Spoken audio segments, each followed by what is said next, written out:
Book of Heaven, Volume 4, Part 16. November 22nd, 1902. Luisa is about to die, but obedience is opposed. On November 22nd, as I kept feeling ill again, Blessed Jesus came and told me, "My beloved, do you want to come?" And I, "Yes, do not leave me on this earth any longer." And he, "Yes, I want to content you once and for all." As he was saying this, I felt my stomach and my throat close in such a way that nothing could enter any more. I could barely pull in a breath, feeling suffocated. Then I saw that blessed Jesus called the angels and said to them, "Now that the victim is coming, suspend the fortresses, so that the peoples may do what they want." And I, "Lord, who are they?" And he, "They are the angels that keep the cities. As long as the cities are assisted by the fortress of divine protection communicated to the angels, they can do nothing. But once this protection is removed, due to the grave sins they commit, and they are left on their own, they can make revolution and any sort of evil." I felt placid, and seeing myself alone with my dear Jesus, and abandoned by all creatures, I thanked the Lord from my heart, and I prayed him to deign not to let anyone come to me to bother me. While I was in this position, my sister came, and seeing me ill, she sent for the confessor, who managed by force of obedience to have me open my throat a little bit. And then he came out giving me the obedience not to die. Poor is the one who has to deal with creatures, not knowing the depth of all the pains and torments of a poor soul. They add greater sorrows to her pains. And it is easier to obtain compassion, help, and relief from God than from creatures. Rather, it seems that they get more incited. But may the Lord be always blessed, who disposes everything for his glory and for the good of souls. November 30th, 1902. Fear that her state might be a work of the devil. Jesus teaches her how to recognize when it is he and when the devil. As I was amid fears, doubts, agitations, that everything might be a work of the devil, on coming, my adorable Jesus told me, "My daughter, I am sun, and I fill the world with light. And as I go to a soul, another sun is reproduced in her, in such a way that, by dint of rays of light, they dart through each other continuously. Now between these two suns, clouds are formed, that are mortifications, humiliations, adversities, sufferings, and other things. If they are true suns, they have so much power that by darting through each other continuously, they triumph over these clouds and convert them into light. If though they are only apparent and false suns, the clouds that form between them have the strength to convert these suns into darkness. This is the surest sign to know whether it is I or the devil. And after a person has received this sign, he can lay down his life to confess the truth that is light, not darkness. I have been ruminating within my mind on whether these signs are present in me, and I see myself so full of defects that I have no words to manifest my badness. However, I do not lose heart. On the contrary, I hope that the mercy of the Lord may want to have compassion on this poor creature. December 3rd, 1902. Disturbances with regard to obedience. Jesus reassures her. This morning, as I was in my usual state, and my fears continued, when blessed Jesus came, I said to him, "Life of my life, how come you do not let me obey the order of the superiors?" And he, "And you, my daughter, don't you see where the opposition comes from? It is the human will that does not unite with the divine, so that they may kiss and become one. And when there is opposition between these two wills, since the divine will is superior, the human will must lose by necessity. Besides, what else do they want? I have told you that, if they want, I make you fall into that state. If they do not want, I let you obey. But as for the obedience that I should make you fall, and I should make you come round without their coming, leaving this thing independent of them and all at my disposal, this is up to me. Whether I want to keep you in this state for 1 minute or half an hour, whether I have to make you suffer or not, this remains all under my care. And if they want otherwise, it would be wanting to dictate to me the laws of how and of when. I am he who must do things, and this would be wanting to meddle too much in my judgments and acting as my master, while the creature is supposed to adore, not to investigate. I was left incapable of answering. Seeing that I was not answering, he added, "This not wanting to persuade themselves grieves me very much. You, however, in contrasts and mortifications, do not keep your gaze on them, but fix it on me, who was the target of contradictions.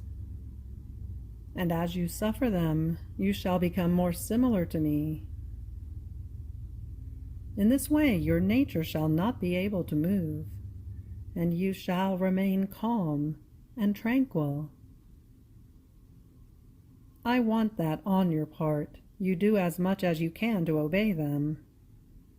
As for the rest, leave it to my care, without becoming disturbed."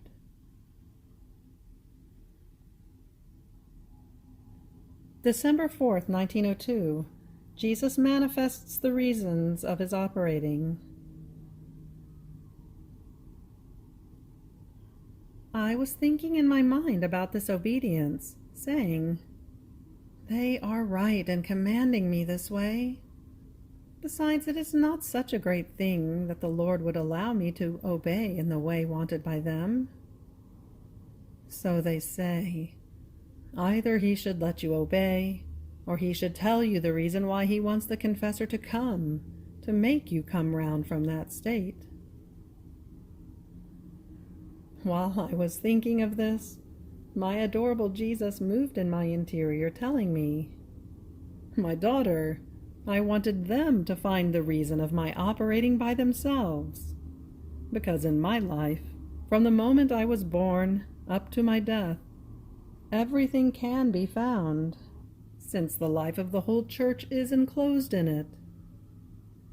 When compared to some step that can be conformed to my life, the most difficult matters are solved, the most tangled situations are unraveled, and in the most obscure and abstruse ones, such that the human mind almost becomes lost in that obscurity, one finds the clearest and brightest light. This means that they do not have my life as the rule of their operating. Otherwise they would have found the reason. But since they have not found the reason themselves, it is necessary that I speak and manifest it. After this, he stood up, and with empire, but so much that I became fearful, he said, "What is the meaning of that ostendete sacerdoti?" Which means show yourself to the priest. Then, becoming sweeter, he added, "My power extended everywhere, and from any place I was, I could operate the most sensational miracles. Yet, in almost all my miracles, I wanted to be personally present. As for example, when I resurrected Lazarus, I went there. I had them remove the sepulchral stone. Then I had him released. And then, with the empire of my voice, I called him back to life. In resurrecting the young girl, I took her by the hand with my right hand, and I called her back to life.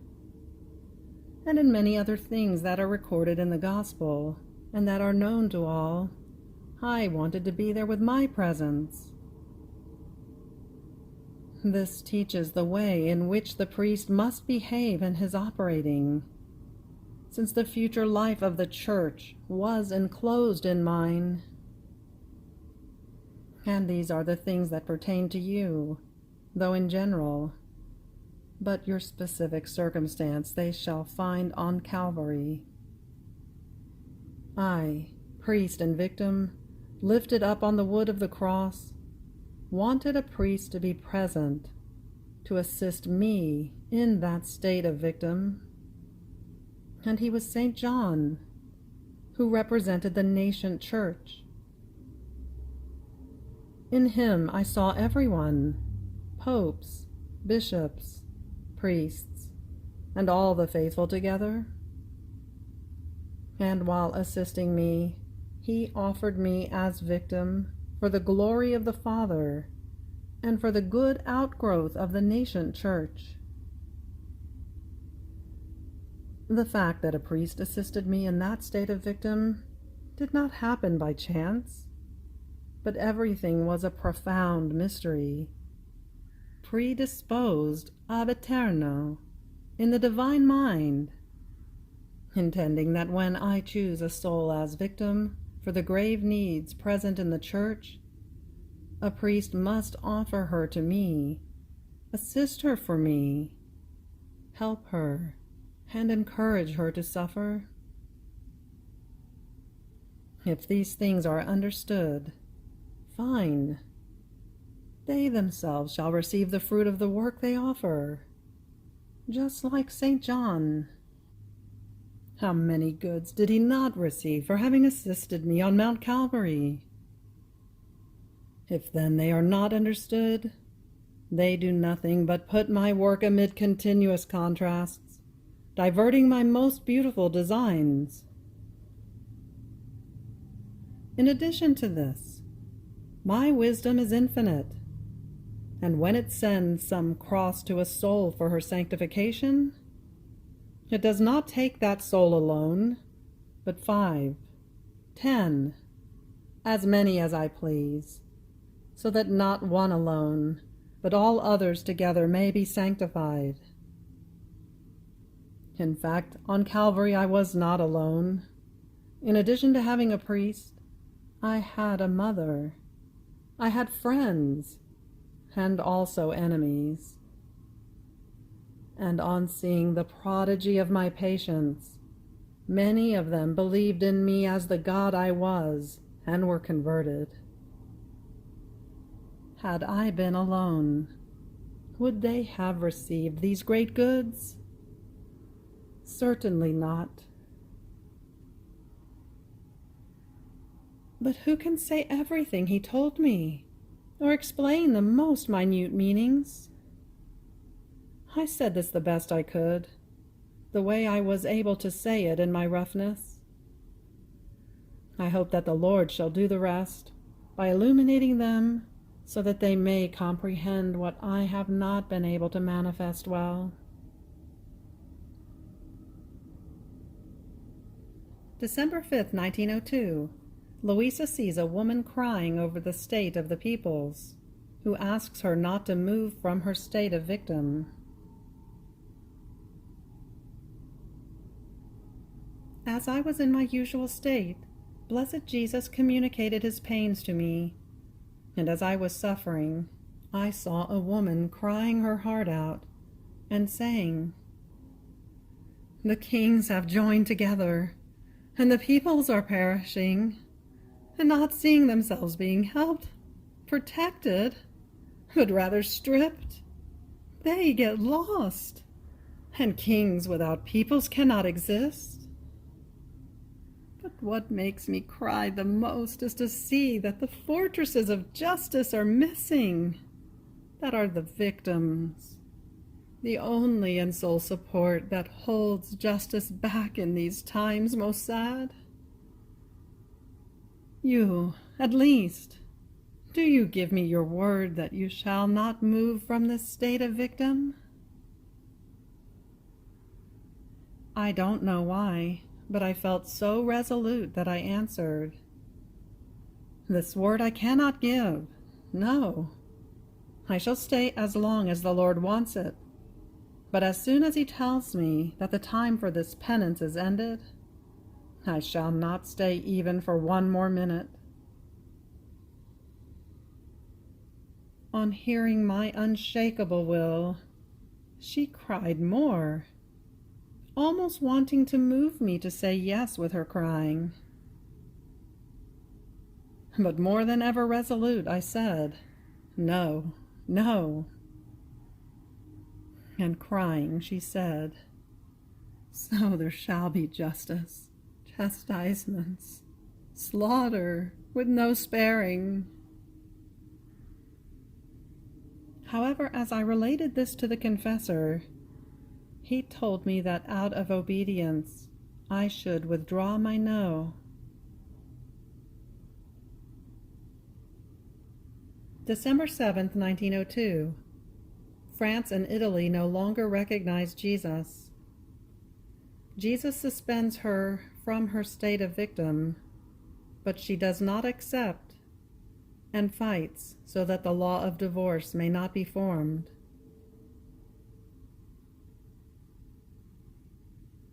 As I was outside of myself, I found myself amid most thick darkness. In it, there were thousands of people whom that darkness rendered blind, to the point that they themselves could not understand what they were doing. It seemed it was part of Italy and part of France. Oh, how many errors could be seen in France, worse than those of Italy. It seems that they had lost their human reason, the primary endowment of man that distinguishes him from the beasts. But he has become worse than the beasts themselves. Nearing this darkness, one could see a lamp. I approached it, and I found my loving Jesus, but so afflicted and indignant with those people that I trembled like a leaf, and I only said, "Lord, placate yourself, and let me suffer by pouring your indignation upon me." And he told me, "How can I placate myself if they want to exclude me from them, as if they were not a work created by me? Don't you see how France has cast me away from herself, considering herself honored in no longer recognizing me?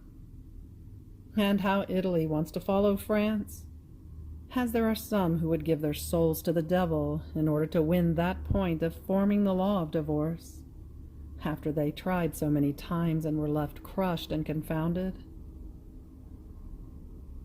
Instead of placating myself and pouring my indignation upon you, I suspend you from the state of victim, because after my justice has tried several times, using all of its power so as not to give that chastisement wanted by man himself, and in spite of this he still wants it, it is necessary for justice to suspend the one who holds it back, and to let the chastisement fall. And I, Lord, if you wanted to suspend me for other chastisements, I would easily have accepted, because it is right that the creature would conform to your holy will in everything. But to accept it for this evil most grave, my soul cannot digest this suspension.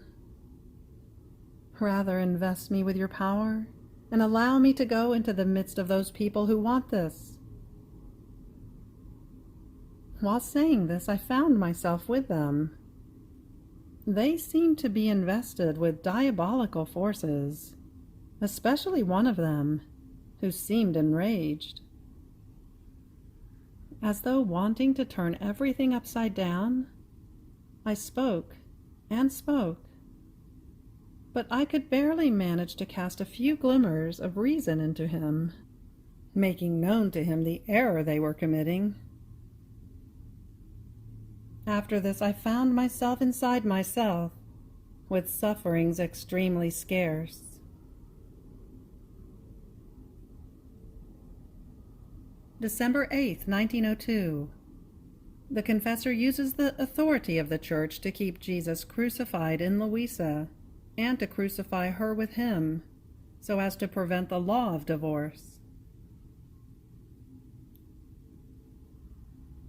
This morning, my adorable Jesus came and told me, "My daughter, today I want to keep you suspended, without letting you suffer." I began to fear and to lament to him, and he added, "Do not fear, I shall be with you. Rather, when you occupy the state of victim, you are exposed to justice, and in addition to the other sufferings, many times you have to suffer my very privation and obscurity. In some, everything that man deserves because of his sins.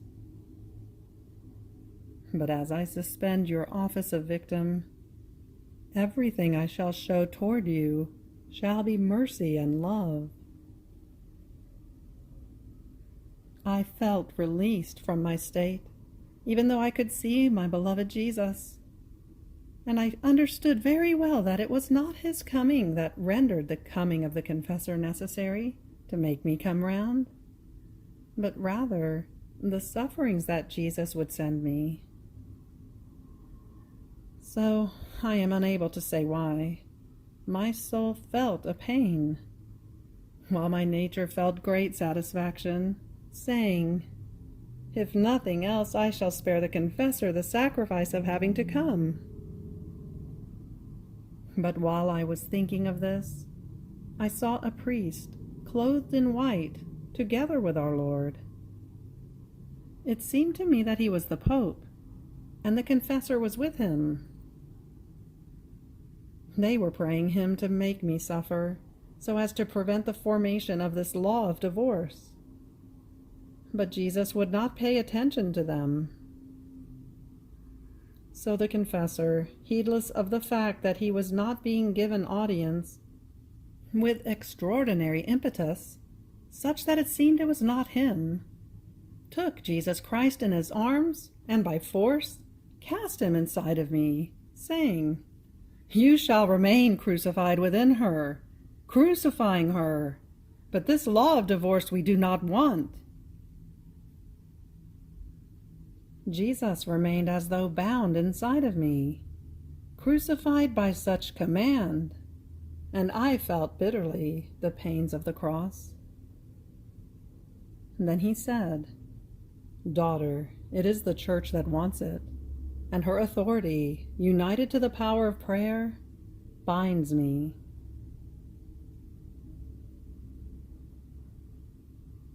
December 9th, 1902. Luisa is crucified with Jesus. The dangers of the law of divorce.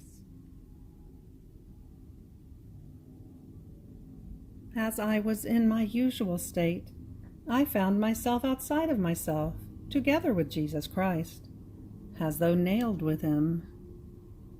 And since I suffered, I was silent. In the meantime, I saw the confessor with my guardian angel, who said to him, "This poor one is in great suffering, to the point that she cannot speak. Give her a little bit of respite. For when two lovers pour out together what they have in their interior, they end up conceding what they want to each other." So I felt my sufferings being mitigated, and first I told Jesus about certain needs of Father, praying him to make him all of God, because when one becomes so, God can find no difficulty in conceding to him what he wants, because he shall not be able to seek anything but what pleases God. Then I said, "Lord, what about this law of divorce? Shall men come to make it in Italy?" And he, "My daughter, the danger exists, unless some Chinese thunderbolt comes to prevent their intent." And I, "Lord, what? Is this perhaps someone from China who, maybe when they are about to do it, shall take some thunderbolt and shall cast it into their midst to kill them, in such a way that frightened they shall flee?" And Jesus, "When you do not understand, it is better if you keep silent." I was left confused and did not dare to speak any more, without understanding the meaning. However, my guardian angel was saying to the confessor, in addition to the intention of the cross, united to that of having him poor, "If you obtain this, you shall win this point, and they shall not be able to do it." December 15th, 1902. Luisa remains crucified with Jesus. Man is about to be crushed by the weight of divine justice. Continuing in my usual state, I found myself outside of myself, and I found my adorable Jesus, cast to the ground, crucified, everyone trampling upon him. In order to prevent them from doing this, I laid myself upon him, so as to receive upon myself what they were doing to our Lord. And while I was in that position, I said, "Lord, what is it to you to allow those very nails that pierce you to pierce me as well?" At that moment, I found myself nailed with the very nails that pierced blessed Jesus, he underneath and I on top. In that position, we found ourselves in the midst of those men who want divorce, and Jesus was sending them many rays of light produced by the sufferings that he and I were suffering, and they remained dazzled and confused. I also understood that if the Lord shall please to let me continue to suffer, when they come to do that, they shall be humiliated and shall not be able to conclude anything. After this he disappeared, and I remained alone, suffering. Then he came back again, but he was not crucified. He threw himself into my arms, but he was so heavy that my poor arms could not hold him, and I was about to let him fall to the ground. Seeing that, as much as I did and tried, I could not hold that weight, my pain was such that I felt myself crying my heart out. And he, seeing the sure danger of falling, and also my crying, cried along. What a harrowing scene! And then, forcing myself up, I kissed him on his face. He too kissed me, and I said to him, my life and strength. By myself I am weak and can do nothing, but with you I can do everything. Therefore strengthen my weakness by infusing your very strength in me, and I shall be able to carry the weight of your person. The only way to be able to spare each other this sorrow, for me of letting you fall, and for you of suffering the fall. On hearing this, Jesus told me, "My daughter, don't you comprehend the meaning of my heaviness? Know that it is the enormous weight of justice that I can bear no more, nor can you hold. And man is about to be crushed by the weight of divine justice." On hearing this, I cried, and he, almost to distract me, since before he came I had a strong fear that I might not be able to obey with regard to certain things, he added, "And you, my beloved, why do you so much fear that I may not let you obey? Don't you know that when I draw, unite, and identify a soul with me, communicating my secrets to her, the first key I place, that produces the most beautiful sound and communicates the sound to all other keys, is the key of obedience? So much so that if the other keys are not in communication with the first key, they shall sound in a discordant way. That can never be pleasant to my hearing. Therefore do not fear. Besides, it shall not be you, but I myself shall obey in you. And since it shall be up to me to obey, let me do it, without being concerned, for I alone know well what must be done, and how to make myself known." Having said this, he disappeared, and I found myself inside myself. May the Lord be always blessed. You have reached the end of the Book of Heaven, Volume 4, Part 16. Fiat.